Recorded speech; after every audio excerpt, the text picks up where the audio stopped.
আমাদের চেয়ারম্যান অসুস্থ আহত এবং তাকে গ্রেপ্তার করা হয়েছে। আমাদের আমডাঙ্গা বিধানসভার পর্যবেক্ষক এবং দলের সাধারণ সম্পাদক বিশ্বজিৎকেও গ্রেপ্তার করা হয়েছে।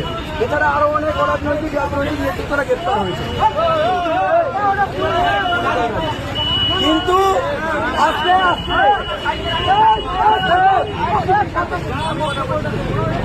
সেইখানে দাঁড়িয়ে আগামীকাল আমাদের গ্রেপ্তার হওয়া নেতৃত্বদের আগামীকাল ব্যাংকার কোর্টে তোলা হবে। আপনারা প্রত্যেকে আগামীকাল করেছি, সারা রাত ধরে চলছে।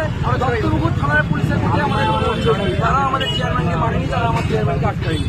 তাদের সঙ্গে আমরা অসহযোগিতা করবো। তারা এসেছেন অ্যাডিশনাল এসপি জোনাল আমাদের অবরোধের জন্য আটকে রয়েছেন। আমরা তার কাছে আমরা চাইনি যে উনি আটকে থাকুন, কিন্তু একজন জনপ্রতিনিধিকে যেভাবে পুলিশ গুলি মারবে এবং অনৈতিকভাবে গ্রেপ্তার করবে তার প্রতিবাদ হওয়া প্রয়োজন রয়েছে বলে আমরা মনে করি। তিনি এই পুলিশের দিয়ে বাকির জন্য আন্দোলন করেন, এই পুলিশকে সর্বদা শ্রদ্ধা জানিয়ে কথা বলেন। এমনকি আপনারা দেখবেন হাত জোড়ো করছে, হাত জোড়ো করে অফিসারদের বলছে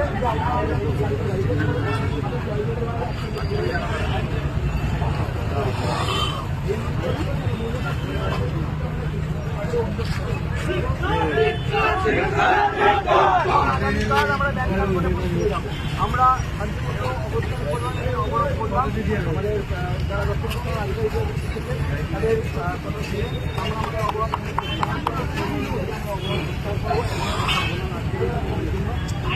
বলে এবং আগামীকাল আপনারা প্রত্যেকে ব্যাংকার কোর্টে আসবেন।